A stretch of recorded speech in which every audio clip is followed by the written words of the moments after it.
Bonjour, vous êtes avec votre pasteur Hilaire Ninina Hazoué sur votre et notre plateforme Shingenhae Imana Nzima.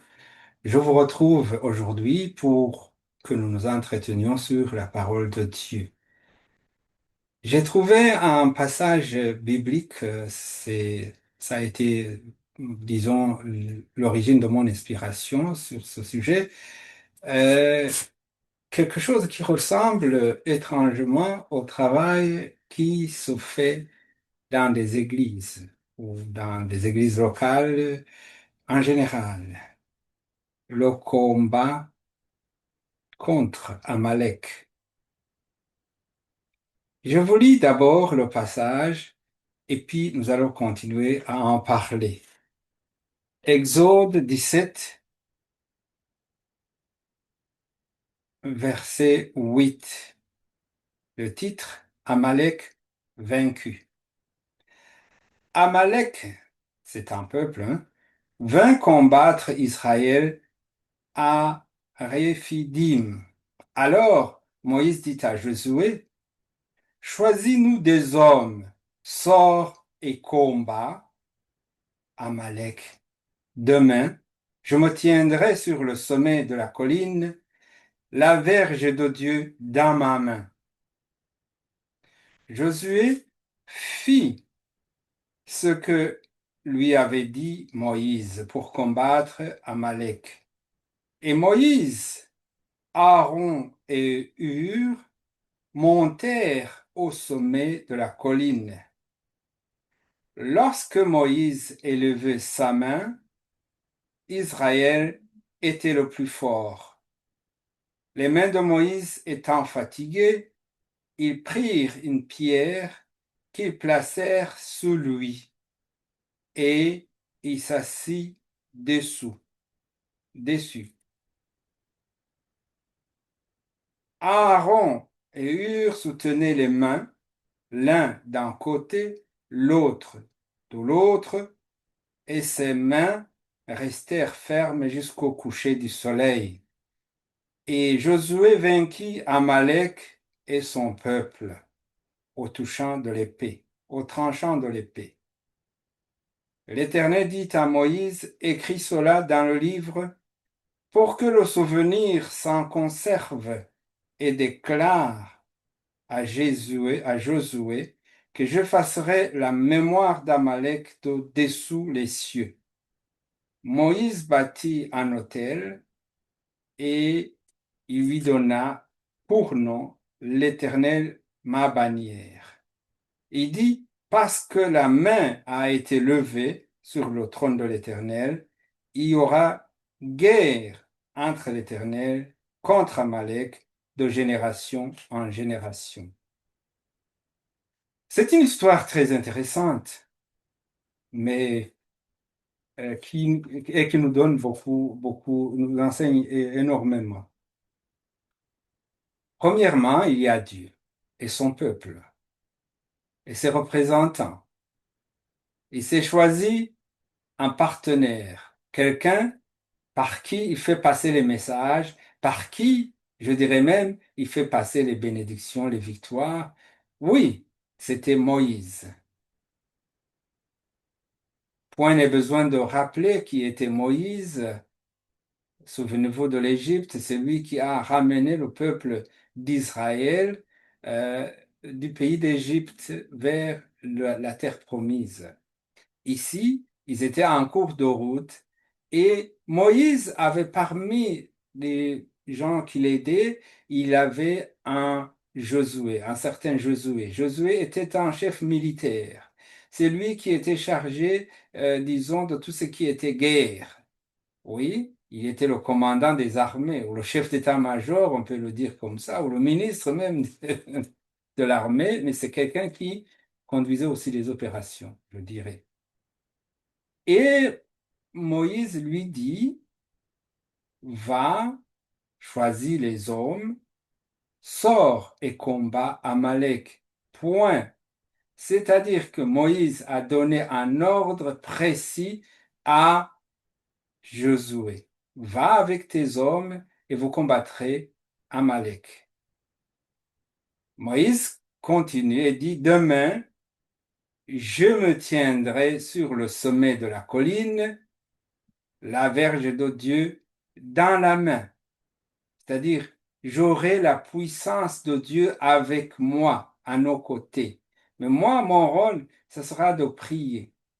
Je suis intéressé à prier. Je ne suis pas intéressé à faire la guerre, c'est pas mon affaire, mais c'est vous, Josué et tes hommes, qui allez combattre sur le terrain. Mais sur le terrain spirituel, il y avait aussi d'autres personnes, on va en parler, mais je voudrais vous parler de de l'origine du bâton dont il parle, la verge dont il parle. C'est celui qu'il avait quand il a affronté Pharaon, quand il est allé chez Pharaon. Vous savez, il a demandé à ses sorciers de venir et chacun a jeté sa verge et c'était des serpents, hein. Et Dieu lui a dit, jette aussi le tien. Hein? Qu'est-ce que tu as dans la main? Il a donné, il a jeté son serpent par terre et le serpent était tellement fort du bâton de la verge de Moïse et il a mangé, il a bousillé tous les autres serpents et il est redevenu une verge. Cette verge, c'est la même qui a frappé sur la mer Rouge et qui a fait que le peuple d'Israël a traversé la mer Rouge sans qu'il y ait l'eau pour les empêcher de traverser. C'est avec donc cette verge qu'il essaie d'aller au sommet de la colline. Il est allé au sommet de la colline et il a demandé à d'autres personnes qui faisaient partie du groupe. Et il s'agissait de Aaron. Aaron, ça doit être même son frère. Et Hur, ils montèrent avec lui au sommet de la colline. Le rôle de Hur et de Aaron, c'était de tenir les mains de Moïse. À un certain moment, Moïse était fatigué et on a cherché une pierre pour qu'il s'assied et puisse s'asseoir dessus. Mais à chaque fois qu'il était fatigué et qu'il baissait les bras, ce sont les deux qui tenaient les bras pour que il y ait pas, les bras ne tombent pas. Parce qu'à chaque fois que les bras baissaient, la lutte sur le terrain, faiblissait et Israël perdait. Ils ont réussi. Ils ont tenu bon jusqu'au terme de la journée, jusqu'à ce que Moïse a, a continué à prier, à se tenir devant l'Éternel, et Josué sur le terrain a combattu l'Amalek et il les a vaincus. Ils ont vaincu ce peuple. Et Moïse va aussi remercier Dieu en construisant un autel et en déclarant quelque chose qui est très important. Dieu avait promis, ou il a promis qu'il allait euh, effacer ce peuple. Et donc, c'était aussi une annonce qu'il y aurait en permanence la guerre entre Israël et l'Amalek. Donc, la guerre a été gagnée parce qu'il y a eu conjugaison d'efforts, parce que chacun a fait son rôle. Moïse était appelé à lever les mains et le bâton. Et les deux, Aaron et Hur, avaient donc le devoir de faire en sorte que les mains restent en haut, malgré la fatigue. Ils étaient là parce que Moïse avait besoin d'eux. Il n'était pas là pour lui faire des injonctions, pour lui dire ce qu'il faut faire, parce qu'il savait ce qu'il fallait faire, mais eux, il les avait appelés parce que il avait un devoir pour eux de le soutenir dans l'attribution qu'il leur avait donnée. Et Dieu merci, ils l'ont bien accompli. accompli. On peut se demander sur quelle base euh, Moïse a gagné, a fait que cette guerre soit gagnée. Oui.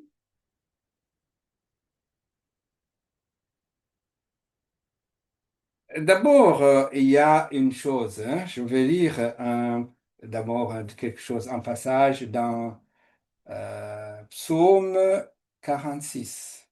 Psaume- le psaume 46, nous allons lire à partir de verset 9.